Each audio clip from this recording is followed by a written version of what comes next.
भक्तों, ओम नमः शिवाय, श्री शिवाय नमस्तुभ्यम, जय श्री महाकाल। भक्तों, जैसे कि आप सबको पता है कि ज्येष्ठ का माह चल रहा है।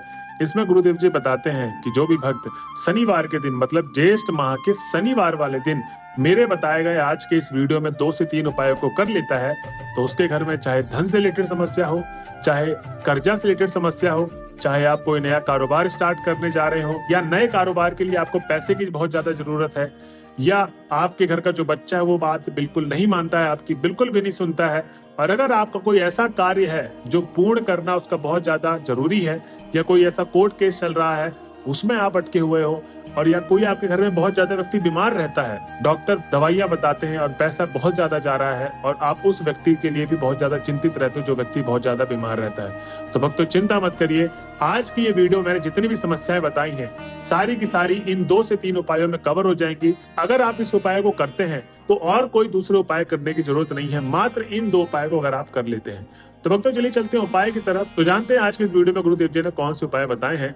और जो भी भक्त आज हमारे चैनल में पहली बार आए हैं, मेरी आवाज पहली बार सुन रहे हैं, तो चैनल कर ले सब्सक्राइब और बेल नोटिफिकेशन को ऑन कर लें, जिससे गुरुदेव जी की आने वाली अपकमिंग वीडियोस आपको मिलती रहे। तो भक्तों सबसे पहले तो मेरी दरखास्त आपसे ये है कि जो भी भक्त मेरी वीडियो को सुन रहे हैं तो कृपया करके जो उपाय मैं आपको बताऊंगा उसको कृपया करके कहीं पर लिख लें, क्योंकि भक्तों गुरुदेव जी कहते हैं कि आज के टाइम पे ज्यादातर भक्त गलती यही करते हैं कि आधी अधूरी उपाय सुनते हैं, जल्दीबाजी में उपाय सुनते हैं और जल्दीबाजी में उपाय करके आते हैं और गलत तरीके से उपाय करते हैं, जिससे उनकी जो मनोकामना है वो मनोकामना उनकी पूर्ण नहीं हो पाती।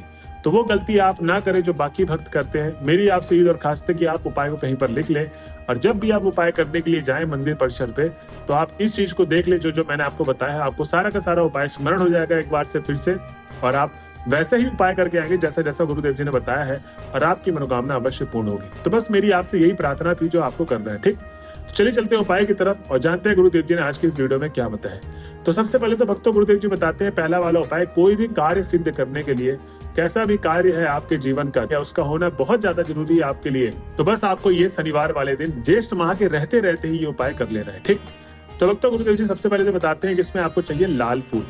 अब जो लाल फूल चाहिए मात्र और मात्र 5 लाल फूल चाहिए, ठीक।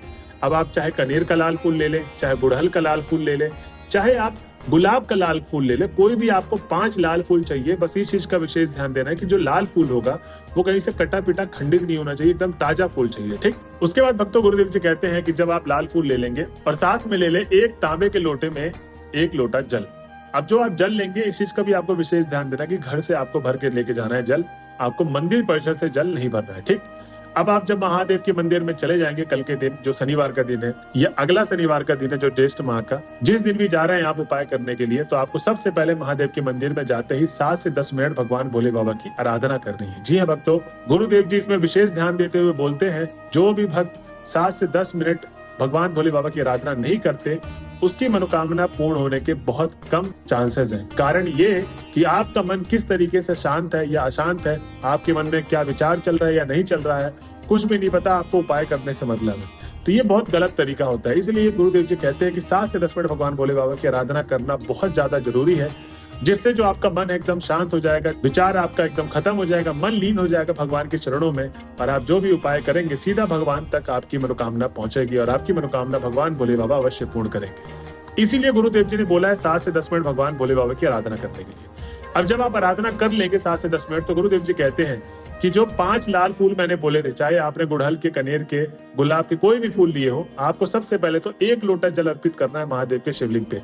तो जब पूरा का पूरा 1 लोटा जल शिवलिंग पर अर्पित कर देंगे तो 1 लोटा जल अर्पित करते समय आपको श्री शिवाय नमस्तुभ्यम का भी निरंतर जाप करते रहना है, ठीक।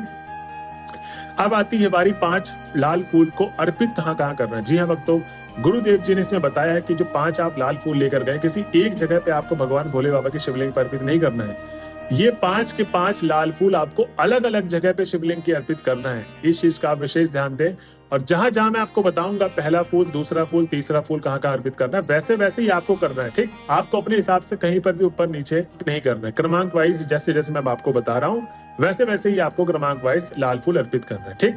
अब जो पहला फूल अर्पित करेंगे भगवान भोले बाबा के शिवलिंग में, वो शिवलिंग के सबसे ऊंचे वाले भाग, जो सबसे ऊपर वाला भाग होता है ना, वहां पर पहला आप लाल फूल अर्पित कर दें। उसके बाद भक्तों जो दूसरा अर्पित करेंगे लाल फूल, वो आपको माता अशोक सुंदरी के स्थान पे करना है। अब जिन भक्तों को माता अशोक सुंदरी का स्थान नहीं पता, तो मैं बता दूं दाहिने हाथ में जो उठा हुआ भाग होता है ना, वहीं पर माता अशोक सुंदरी का विराजमान होता है, वहीं पर माता अशोक सुंदरी का स्थान होता है। तो वहां पर आपको दूसरा लाल फूल अर्पित कर देना है और तीसरा लाल फूल आपको हस्त कमल पे अर्पित करना है। चौथा लाल फूल आपको भगवान गणेश के स्थान पर अर्पित करना है। अब जिन भक्तों को नहीं पता भगवान गणेश का स्थान कहाँ है, तो दाएं हाथ में जैसे माता अशोक सुंदरी का है, ऐसे ही बाएं हाथ में उनके जस्ट अपोजिट भगवान गणेश जी का स्थान होता है। ठीक, तो चौथा लाल फूल आपको भगवान गणेश के अर्पित कर देना है। अब जो पांचवा और अंतिम लाल फूल होगा वो आपको जलाधारी वाले भाग पे अर्पित करना है। इसमें गुरुदेव जी बताते हैं कि जब आप 5 लाल फूल अर्पित कर देंगे तो आपको करना क्या है कि जो भी आपकी कामना है, जो भी आपका बहुत दिनों से काम अटका हुआ है, जैसी भी समस्याएं चल रही हैं, तो सबसे पहले आपको अपना नाम और गोत्र बोलना है।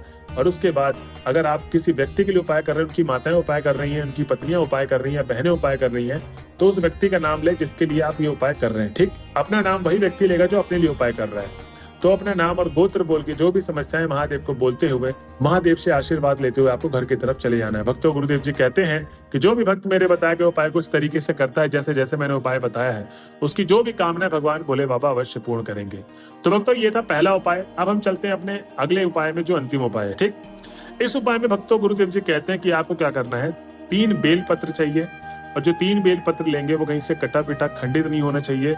1 लोटा जल चाहिए और 1 शहद की डिब्बी चाहिए। ठीक, अब जो 1 लोटा जल होगा वो भी तांबे के लोटे में चाहिए आपको, और घर से भर के आपको जल लेके जाना है। ठीक, अब आपको सीधा महादेव के मंदिर में पहुंच जाना है। तो सबसे पहले गुरुदेव जी, जैसे मैंने आपको पहले उपाय में बताया था कि महादेव की आराधना करनी है 7 से 10 मिनट, उसके बाद ही आपको उपाय शुरू करना है। तो ऐसे ही आप यहाँ पर भी 7 से 10 मिनट आराधना कर लें। अब जब उपाय शुरू करने की बारी आती है तो गुरुदेव जी कहते हैं कि जो 3 बेलपत्र आप लेकर गए थे, उन तीनों बेलपत्र को थाली में बिछा लें।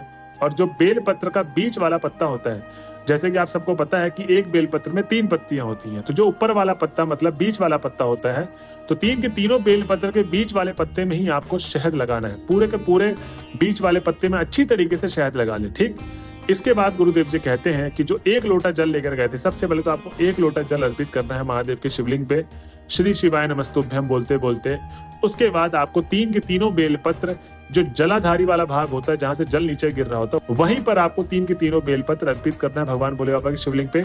और जो अर्पित करने का तरीका होगा, वो जहां से आपने शहद लगाया है ना, वहीं से आपको जलाधारी वाले भाग पे रखना है। ठीक, जिससे चिपक जाए भगवान भोले बाबा के शिवलिंग पे। भक्तों, गुरुदेव जी कहते हैं कि जब आप ये उपाय कर लेंगे, तब आपको अपना नाम और गोत्र बोल के आपकी जो भी मनोकामना है, चाहे आपके घर पे धन की कमी है, चाहे कर्जा बहुत बढ़ गया है, अगर आपके घर में कोई व्यक्ति बहुत ज्यादा बीमार रहता है, या आप किसी बिजनेस को स्टार्ट करना चाहते हैं, उसके लिए धन की कमी है, और अगर आपका जो धंधा है वो चल तो रहा है लेकिन उसकी ग्रोथ है वो ज्यादा अच्छी तरीके से नहीं हो पा रही, तो आपको जो भी समस्याएं हैं अपनी मनोकामना से रिलेटेड, सारी की सारी समस्याएं अपनी बोल देनी है। उसके बाद आपको अपनी मनोकामना बोलते हुए घर की तरफ चले जाना है। भक्तों, गुरुदेव जी कहते हैं कि जो भी भक्त मेरे बताए गए उपाय को इस तरीके से करता है, उसकी जो भी मनोकामना है भगवान भोले बाबा अवश्य पूर्ण करते हैं। तो भक्तों, ये थे 2 उपाय आज के इस वीडियो के। अगर आप वीडियो के लास्ट तक पहुंच गए हैं तो श्री शिवाय नमस्तुभ्यम लिखना ना भूले। मिलते हैं अगले वीडियो में, जब तक के लिए बने रहे हमारे चैनल में। हर हर महादेव।